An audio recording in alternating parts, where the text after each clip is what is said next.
Ladies and gentlemen, thank you for standing by, and welcome to NASCAR Cam Video Teleconference. At this time, all participants are in a listen-only mode. In a few minutes, we will conduct a question-and-answer session. Instructions on the procedure will be given at that time. As a reminder, this conference is being recorded. I would now like to turn the floor over to our host, NASCAR's Denise Maloof. Denise, you may begin. Thank you, Anthony. Good afternoon, everyone. Welcome to this week's NASCAR Cam Video Teleconference ahead of this weekend's events at Michigan International Speedway. Our guest today is Jack Roush, owner of Roush Fenway Racing. Welcome, Jack. Hello, Denise. I'm glad to be here. Good. We're glad to have you. Jack is tied with the legendary Wood brothers for the most NASCAR Sprint Cup Series owner wins at Michigan. That's 11 to date, and as a Michigan native and resident, that's an especially important accomplishment for him.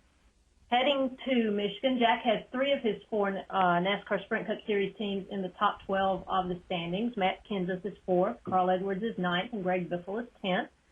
Also important this weekend, the new Ford engine, the FR9, which is manufactured by Roush Yates Engines, will be used in 9 cars. All 4 Roush Fenway vehicles are all 4 Richard Petty Motorsports cars, and the number 21 Wood Brothers Racing Ford, driven by Bill Elliott. Jack, I'm sure victory this weekend will be extra special. Yeah, all of our wins at MIS have been special. It's in front of the home crowd. It's in front of my Roush Industries affiliates, associates. It's in front of Ford Motor Company and Chrysler and General Motors. Detroit is still the Motor City in spite of rumors otherwise, but it's good to race in front of the home crowd where all of our friends and the people that we'd like to have support are there paying attention. Completely understandable. As we do with most of these teleconferences, we're going to open up with a fan question from our NASCAR Twitter account. Jack, and John from New Jersey wants to know where you get your hats. He especially likes them. Well, my hats came from a Canadian source. I've started buying the hats, exactly the same hat, about 1994, and I had multiple road race cars at the time and multiple NASCAR cars at the time, and I had so many sponsors. I was like the old woman who lived in a shoe. I had so many sponsors I didn't know which hat to wear.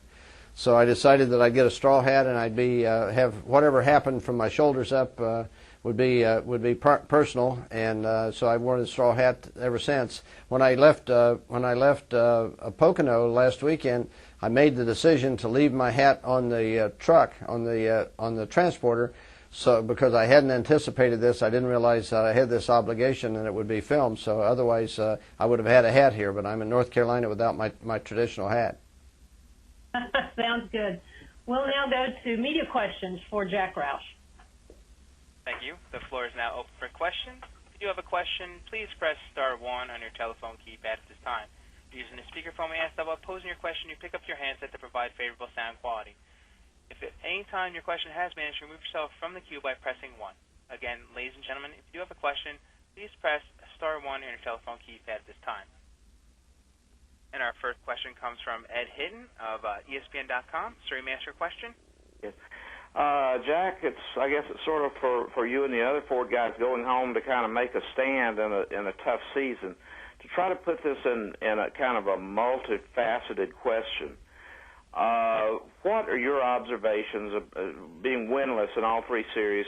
What are your observations about what has happened to Ford's competitiveness, why it happened, what you have to do to catch up, and whether catching up is in sight?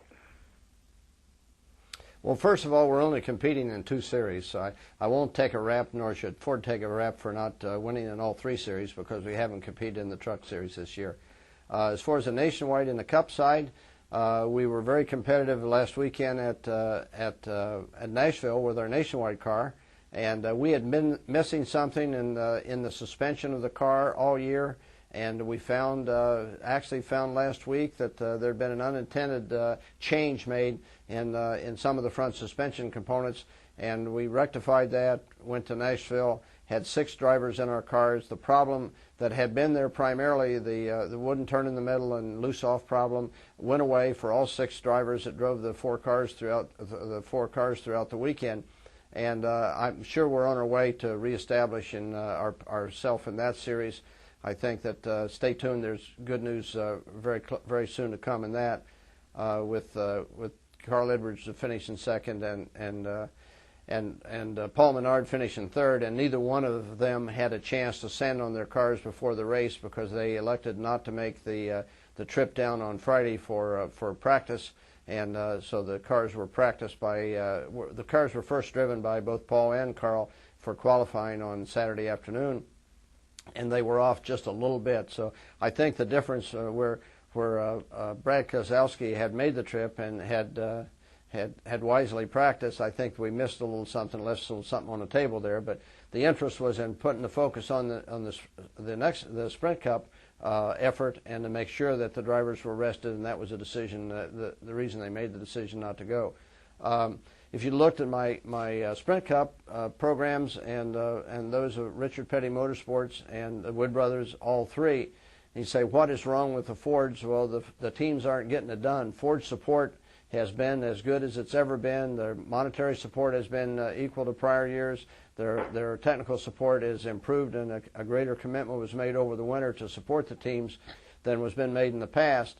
We started off 2010 with certainly hopeful results at Daytona, and not as good as last year where we won, but good results Daytona, of Fontana, and Las Vegas. We were certainly very encouraged by what we were seeing. We have NASCAR has got a no testing policy this year at the racetracks that is not different than the year previous, but it has put a great premium on the software that's used to do the predictive things, the simulation things, and the data, the various data programs to resolute the data and to make conclusions around the data analysis part. And we've got third-party vendors, not Ford and not Roush Fenway, that were engaged in our data analysis and in our simulations. And quite frankly, we haven't got the results this year that we had expected. Certainly, the results aren't as good from a simulation and a data analysis point of view as we had 2008. And given the fact that we don't have testing, that has been a handicap. We're looking at additional third-party vendors. We're taking more things inside and on ourselves as Roush Fenway, and the Petty organization is looking to Roush Fenway and doing some things on their own. They've added staff. So we're trying to fill that void that we had not expected. If you say, okay, but where the rubber meets the road is what happens on race day, on the race weekend. We have this year arrived at the racetrack unloaded with simulated strategies for setups that have not been as good as our competitors.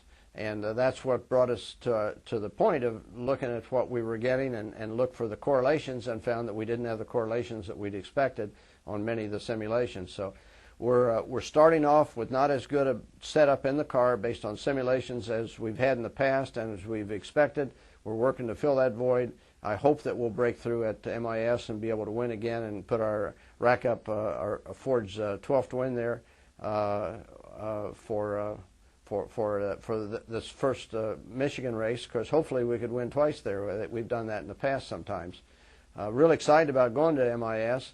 They've got I fly one of my World War II airplanes over it at least twice a month, and I watched the reconstruction of the area for the hospitality hospitality area on the inside of the track, and that's certainly come along. It's going to be great to go out there and see what it looks like on the ground.